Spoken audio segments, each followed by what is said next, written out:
Welcome into The Jump. I'm Rachel Nichols, Brian Windhorst, Kendrick Perkins. They'll be joining me shortly. But right now, I will be with our senior insider, Adrian Wojnarowski, for the latest on the Boston Celtics. Danny Ainge stepping down as president of basketball operations. Brad Stevens has been promoted to replace him. And here's Danny today on the decision to retire. Take a listen. I think that when I had a heart attack 2 years ago, I started thinking about what I was doing with my life and, what are the things that I want to accomplish. And then these last 2 years have been tough, in the bubble and all the rules and scrutiny and protocols that we've had to go through, has not made it as much fun. I don't know if there was a moment in time, but it was I trust my instincts. My instincts told me a couple months ago that it was time for me to move on. I don't know what my future holds. I don't have any plans. Right now, my goal is to get Brad up to speed on the draft and try to make this transition and put the Celtics in as good a place as we can be. So interesting. Woj, welcome to The Jump, first of all. But what can you tell us about how all of this came about? Well, Danny Ainge, Rachel, certainly laid out some of it there. And I think he was feeling the grind of this job, the fact that this team was really no longer as currently constituted, one of the championship favorites. That certainly factors into it. 18 years is a long time running an NBA. He's been in the league for 44 years total. Listen, there was some conversation in recent months about maybe doing one more year, a possible succession plan that maybe would have included somebody outside the organization. But I think when Brad Stevens had interest in moving up, leaving coaching and taking on Ainge's role and just being president of basketball operations, and that was something ownership was behind. They obviously know Brad Stevens very well. They spent 8 years with him. They saw him make the transition. College coaching to the NBA, to NBA coaching, which is a dramatic adjustment. And this is going to be another dramatic adjustment. You've seen Lawrence Frank in LA coaching to the front office with like a year in the front office in between, or a year as an assistant general manager to running a team. And so I think for this Celtic organization, they did value having some continuity. And I think especially once Brad Stevens was ready to walk away from coaching. Yeah, it's interesting. You hear news like this, you start thinking about the last conversation you had with the person. I saw Danny on the court just this past Friday. We had a long chat. He was super comfortable, relaxed, which is not necessarily what I would have expected for a guy who was already down in a playoff series, but he seemed very at peace, and now I have a feeling about why. And he also was very certain to tell me that he had confidence in the future of the organization. He's like, we've got 2 All-Stars who are under the age of 25, and he said that Brad Stevens should be with this organization as long as he wants, as far as I'm concerned. I didn't know when he told me that he meant in this new role, but I guess he already knew back then. Now, Brad Stevens obviously in position now to pick his successor for Celtics head coach. Any insight on where he is leaning with that? Well, I think it's too soon, Rachel, to really know exactly a small pool of candidates for this. I think Brad Stevens has to really think and take time to think about how he wants his team to play, the personnel changes they might make, who's a fit, who he can work with, and really get out and understand the landscape and who's available to him. Because the coaches who might be available right now, who may not be available right now, could be by the end of the playoffs. We have seen plenty of times where coaches who lose in the postseason either are fired or decide to walk away. We are still in the first round of the playoffs. So it's possible that pool of candidates could become even bigger. But I certainly think, for Brad Stevens, he's going to be going through a learning curve as general manager or as president of basketball operations. How much of a learning curve do you want to have a coach who hasn't been in the NBA before or who hasn't been a head coach in the NBA? I would have a hard time imagining him going back to college for the Celtics next coach. But this is a coveted job. They have very good talent here. It is still the Boston Celtics.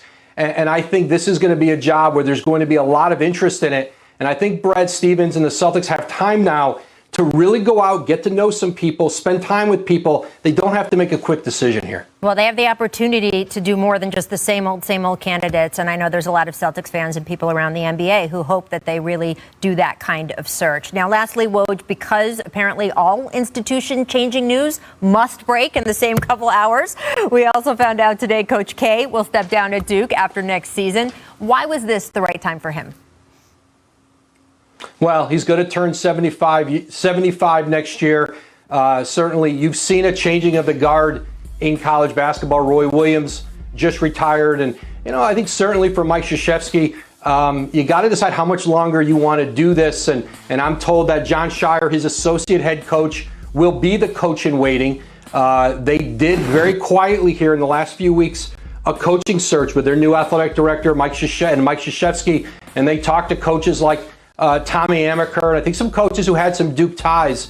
But John Shire was there as a player, certainly. He's been there, helped recruit, led the recruiting on Jason Tatum, Zion Williamson, and now he has a year to recruit for his program as Mike Krzyzewski finishes up and kind of has a farewell tour in this last season. Well, I'm very happy they didn't try to go after Chris Collins because we're keeping him at Northwestern. Thanks so much for joining us, Woj. We really appreciate it. Thanks, Rach.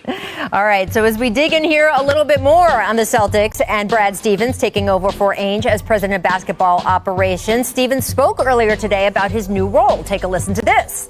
The thought of going into this position, was never even a thought, because Danny was here and he was the best at it and he's the best to work for. I really have enjoyed coaching.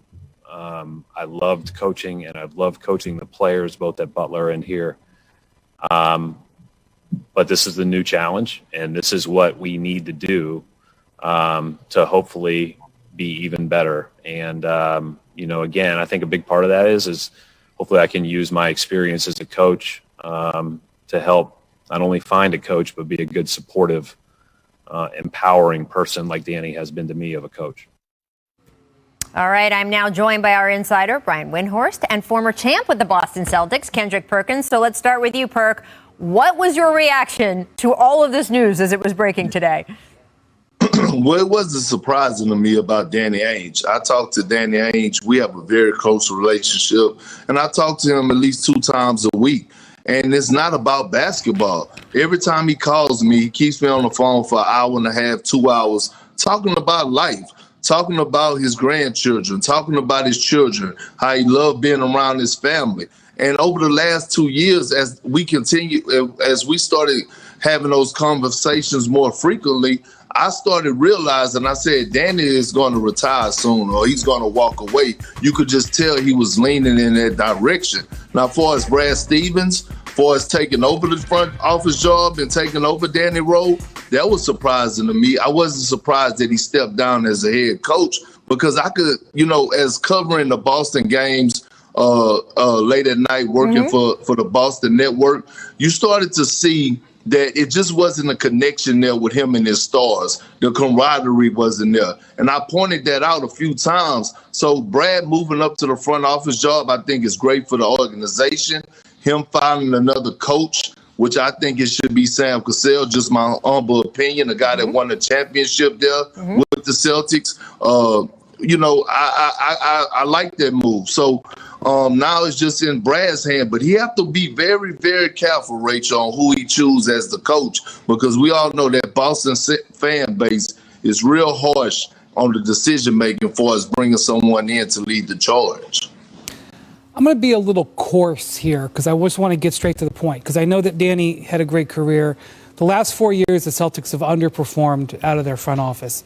Out of everything that they've done to set themselves up. Be a little careful. They've been in the Eastern Conference Finals 3 of the last 4 years prior to this year. That's what I'm saying. I don't. You're right. I'm going to be. They fell behind. They've fallen. They had great opportunity to build a juggernaut with this team, and they just didn't do it. And they've fallen behind the at least 3 teams in the East: Brooklyn, Milwaukee, and Philadelphia. And would you look at them going forward? All of these draft picks that they could have traded for stars, they didn't. And so, I don't know if. Today is not the day to have an introspection about that. The other thing I would say is that Brad Stevens I'd like to know the answer to the question, why is Brad Stevens better for the Boston Celtics as the team president than the head coach? And that question was asked in this press conference several times to ownership, to Brad, and there wasn't a good answer that was given. Maybe there's a truth that they don't want to say. This was a terrible season for the Celtics, very much of a disappointment. Not all of it their fault. They paid a tax because they went deep into the bubble last year and then had to come back. All of those teams. We're looking at the Lakers struggling. The Heat are gone. The Nuggets are scrapping to get out of the first round. I understand that. But it's been the Celtics have underachieved a little bit. The good news is they do have two young stars on their roster, and so whoever gets this coaching job is going to have a great opportunity. And the person I would say to keep an eye out for is Chauncey Billups. Kevin Arnovitz of ESPN.com just came out with his annual list, which is read so closely across the NBA of the next great coaches. He's predicted some of the great young coaches have come through. Number one person on his list that came out today, Chauncey Billups, former Celtic. Keep an eye on that one. I love the idea of Chauncey. I love the idea of Sam Cassell. I hope that they both get serious consideration. It is interesting. You talk about the pressure of having that Boston Celtics job. Just the way you're talking about it right now, Brian, and you're not wrong at all that this was not a good season in terms of what the Boston Celtics expectations are, because they were scrapping just in the play-in to get into the playoffs. But again, when you look at a team that made the Eastern Conference Finals 3 of the previous 4 years, the Clippers have never made a Western Conference Finals in their history. And by the way, to Danny's point that I relayed in our conversation from the other day, they've got 2 All-Stars under the age of 25. They were still in the playoffs this year. And yet you are 100% correct. A huge disappointment in Boston to have that kind of season, and with the outsets that Danny had set up for himself over those past couple years. It begs the question, Perk, what do you think the expectation is going to be with this team in an Eastern Conference where it's funny, I saw on the internet all morning, the Brooklyn Nets broke the Boston Celtics. I don't think they broke the Boston Celtics in this series. Everybody on that team, if you gave them true serum, would tell you that the Nets were going to win that series even going into it. But the fact that the Brooklyn Nets will probably be one of the dominant powerhouses in that conference for the next few years, it puts the Celtics in a tough position and under a lot of pressure, right, Perk? Absolutely. And this is, right, playing in the city of Boston, they have high expectations, right? The city of champions. And they just want to see the development of Jason Tatum and Jaylen Brown continue to rise and be the future superstars that we think that they can become. But also they want to make sure that they surround them with the necessary pieces that fit so that they could take it another level or take a leap above those teams that got better in the offseason, like the Brooklyn Nets and the Milwaukee Bucks. And for starters, you got to evaluate Kemba Walker. If I'm Brad Stevens, he's been injured for about 2 years. That knee situation is nothing to play with. You got to evaluate the whole roster except for Jaylen Brown and Jason Tatum, Marcus Smart, Evan Fournier. So Brad definitely has his hands full. And look, they make the Celtic fans grant him a grace period, but it won't be too long. It won't be for a long period of time before they start wanting the title and want to compete for a championship. Absolutely. It's going to be fascinating to watch. Things move fast in the NBA. You never know what's going to happen. Just in the next hour, we will discuss a little more on Coach K's retirement in just 2 minutes. And also coming up, 55 points from Dame Lillard. Still not enough to come up with a win in Game 5. The Nuggets just so resilient. Who needs to step up next for the Blazers? Because, Dame needs some help, people. That's next. First, though, it's time for our distant replay. This date, 2011, featuring Dirk Nowitzki. I remember this night. Oh, yeah. 7 to shoot. Nowitzki drives, goes underneath, left, banks it in with 3.6 remaining. Miami out of timeouts, trailing by 2. I caught some of that work in the Western Conference. The Heat had that game won, Rachel. They had that game won. Changed the entire narrative around LeBron James. With an injured finger, the Heatles would have changed Dirk's legacy if they had gone back to Dallas 2-0. That game won. And Dirk fought for it, got it, and earned himself a title. Cheers to him. The Jump. Look at this magic moment brought to you by Walt Disney World. Dame time going into overtime, scoring 55 points on a playoff record 12 threes, including game-tying shots late in both regulation and the first overtime. However, the Blazers couldn't stay with Denver in the second overtime and lost a pivotal Game 5 to fall behind 3-2 in the series. Dame's supporting cast just not providing a lot of support in the overtime periods. Look at this shot chart. This is everyone except for Damian Lillard, finishing 1 for 14 from the field. Dame scoring 17 at the Blazers' 19 points in the extra session. So, Perk, Game 6 tomorrow in Portland. We'll go with the team facing elimination. Who needs to step up the most on that Blazers franchise? Otherwise, the Nuggets and Nikola Jokic moving on to the second round. Absolutely. Well, I think it's the bench, Rachel. Someone off the bench has to match the bench of the Denver Nuggets. Monte Morris had 28. He outscored the Portland Trail Blazers bench by himself. So whether it's Melo or Cantor or whomever is coming in off the bench, they have to come in and give them a spark in some type of way. And I'm not saying they have to go out and get 28 points, but you got to have two guys that could at least accumulate for 30 to 35 points off the bench to cancel out what Jermichael Green and everybody else is coming in for that Denver Nuggets team off the bench and the Morris kid and bringing that spark. I'm going to be Debbie Downer again, Rachel. As you know me very well, I am accused of this often. You are. As I'm watching that press conference that Dame gave, which we showed at the top of the show, he's so melancholy. He just had one of the most breathtaking performances you will ever see. You have players on the court. Jokic said that it was a pleasure to be on the court. Kevin Durant said this was a spiritual experience. Dame finally misses, and Austin Rivers is looking to the heavens saying thank you. He plays 50 minutes in this game. We just saw all those stats. He had one turnover. This is as close to a perfect performance as I almost have ever seen. He is completely down in the postgame. And you know what it reminds me of? It reminds me of LeBron. I hate to say this. It reminds me of LeBron at the end of his tenure in Cleveland, where he has poured himself out. And by the way, LeBron never had a playoff game like that. Even the greatest games that he had, maybe a little bit in his last conference finals in Cleveland with against the Magic. But even LeBron never played like that and lost. And I know he's super duper invested, but he's in his 30s. You're talking about Dame? Yes. We've seen this happen before. Like, what is he supposed to feel coming off a game like this? And I'm not even talking about this series. Like, let's say they come back and win this series. It doesn't change the reality of what this team is. I just don't know what this is going to portend. And it hit me like a ton of bricks watching that press conference after the game last night. What about for you, Perk? No, I agree with Brian, because, look, Rachel, at the end of the day, we all respect Dame and his famous quote, guys running from the grind. Dame, look, you have done enough for that organization.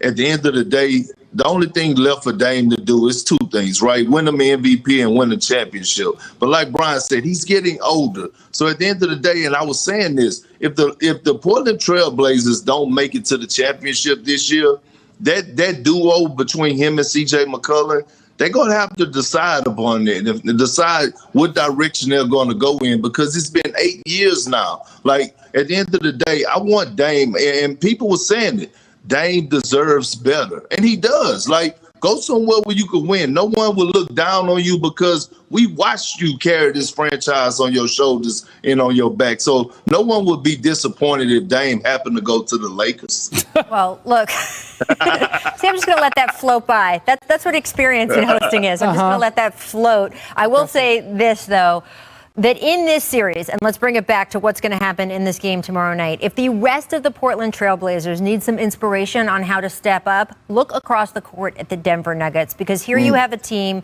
that lost its second best player in Jamal Murray, that took a guy in Austin Rivers who nobody wanted just a month and a half ago, who took Monte Morris, and they have found a way to step up and elevate and be that support that Nikola Jokic needs.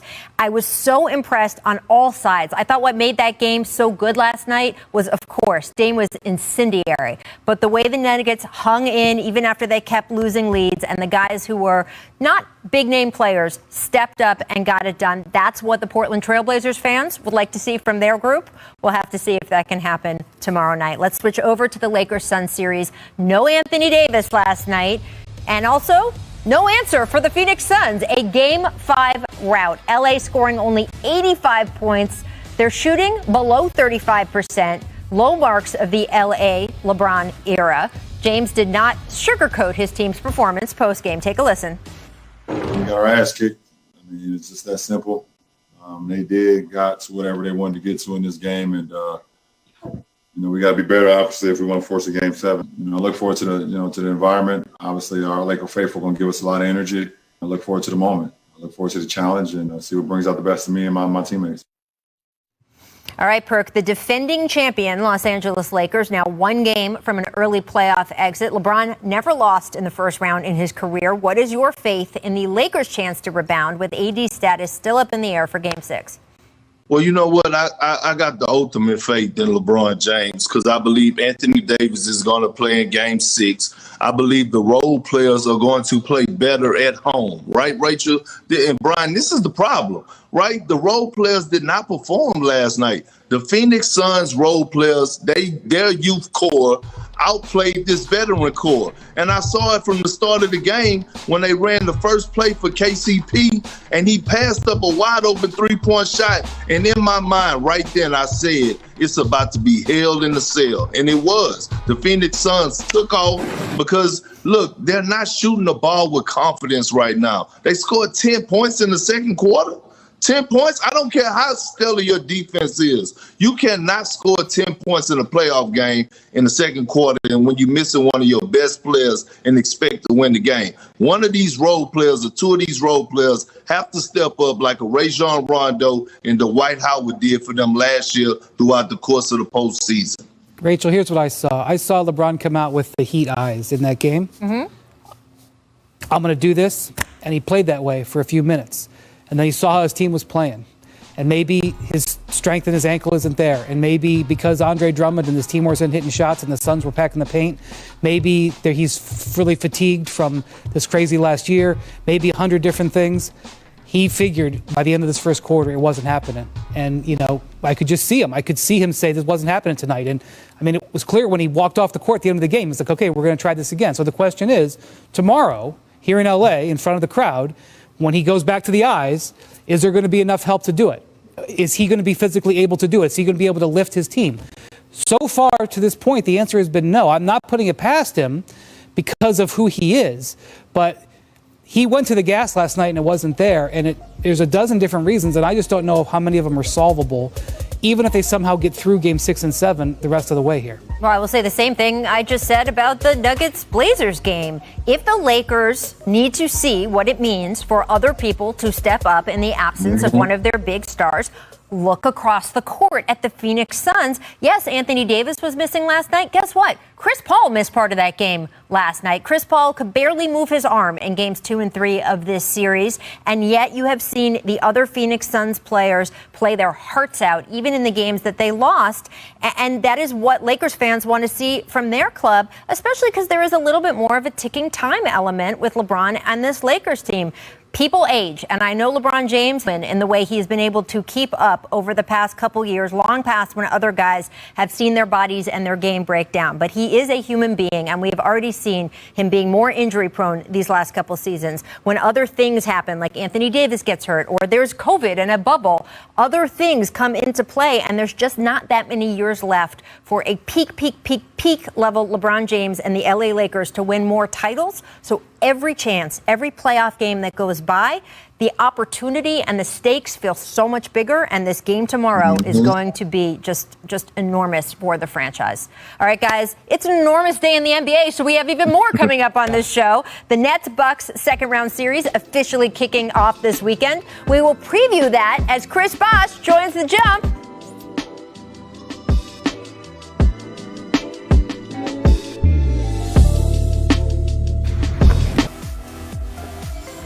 Here's what The Jump recommends for today. Oh, yes, Chris Bosh's new book, Letters to a Young Athlete, is available now. Chris reflects on all the lessons he learned during his Hall of Fame career from the all-time greats that he competed with and against. And to discuss it further with Brian and I is the one and only about to be minted Hall of Famer, Chris Bosh. So thrilled to have you back, and for such a good reason, Chris. We've been talking about this book for months now. What inspired you to write it? There were so many inspirations. Basketball of course, as you guys know, I had to retire quite early, and it happened very quick. And, you know, I found myself in a space where I needed to find the next thing. And although it was tough getting through that experience, what came out on the other end was me appreciating the game of basketball. And when I said the game of basketball, when I tell people the game of basketball, I mean the whole thing. I mean every AAU trip, it started in St. Philip's Little League Biddy basketball in South Dallas for 10 and under kids. And you know, just the countless coaches and teachers and parents that really helped me get to this point. I just reflected on all of it. I'm appreciative of all of it. And it's just amazing for me because basketball is all I ever wanted to do. And it was my dream. And I put everything into it. So now I just wanted to leave something as a memento for the game. And, you know, I pretty much reverse engineered my basketball career and, you know, recounting those lessons and those stories that I feel were most crucial in my success. So, Chris, I've written a couple of books, and I know that you're a perfectionist when it comes to the process of this stuff. Like, you've done documentaries, and Rachel, I'm still trying to get him to do something with the footage he's got from the 2010 free agent process. But he says, I've got to make it just right. So, knowing how you go about your process, you know, what was this like putting something like this together that I know that you're careful with putting your name on? I've read the book 13 times. Whoa. And, you know, the 13th time was actually reading the audiobook. It was funny. People were asking me, are you going to read the audiobook? I said, of course, you know, I have to. Just the editing process. I knew between editing and writing and doing all these creative things and trying to put the pieces of the puzzle together, that along with my team, it was, you know, huge challenges, but you have to love the process. And I really did. I enjoyed the process, reading the book over and over again and making sure that my voice is correct and I'm saying the right things and I'm going over what I'm about to say, because it was a little scary. You know, you put these words out, they're out there forever in the universe. And so I wanted to be very careful with what I'm putting out there, but at the same time, drive the necessary points home and make it that universal message to where anyone could understand. So Pat Riley wrote the foreword to this book. Now, Pat Riley has recruited you in your career, but here you had to recruit a guy who, before the pandemic, got tens of thousands of dollars to speak, much less write something. What was the horse trading to get Pat Riley to write this foreword? Man, I just came to Pat. He's been an excellent friend, mentor. He's always been just a great sounding board and just a phenomenal person. And just to go through what we went through together throughout the championship years, and then more challenges when I wasn't playing anymore. That was the toughest time. Coming out on the other side and just being able to have a friend and talk about life and talk about these things. It was great. And then, I asked him to do it. You never know, you never know, because he takes things so seriously, but we were the same in that instance.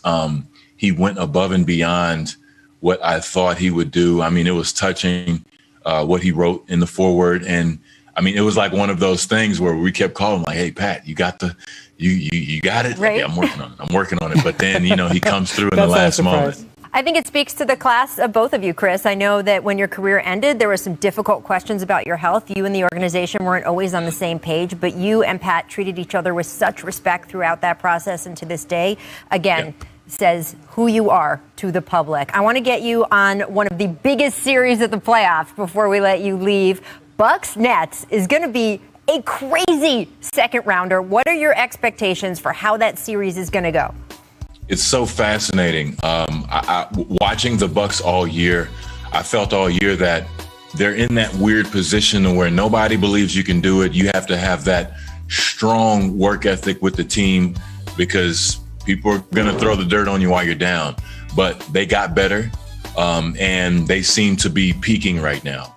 With Brooklyn, we're watching this experiment play out in real time. I think if I'm not mistaken, the big three have only played 13 games together. Yeah. I mean, that was one of the things I was upset about in the season. I want to see the big three play, and every time I watch, they weren't playing. So, I think for them, their challenges is going to be how they're going to run their continuity on defense and on offense and play together. And, more importantly, how are they going to handle the crunch time when things get tough? Because it's more than just, passing it to the best scorer. You have to have, continuity. Like I was saying before, as a team, you have to know these things that you're going to do, and you have to know your late game packages. So, with that said, they still have, James Harden and Katie and Kyrie. So, that's a pretty good experiment to have. Well, Chris, thank you so much for joining us. To everyone watching, you can get Letters to a Young Athlete wherever you get your books. I have read it already. I had an advance copy. I highly recommend it if you have a kid interested in basketball, or if you yourself want to know a little bit more about what it takes to become a champion in any aspect of your life. This man certainly is one in many, many areas. Chris, thank you so much. We'll see you very soon to talk more playoffs over the coming weeks. Absolutely. And coming up, another amazing guest, New York Liberty guard Sabrina Ionescu, joining us to discuss her latest business venture, the keys to turning around her Liberty squad this season, and the excitement about New York basketball right now. That is next.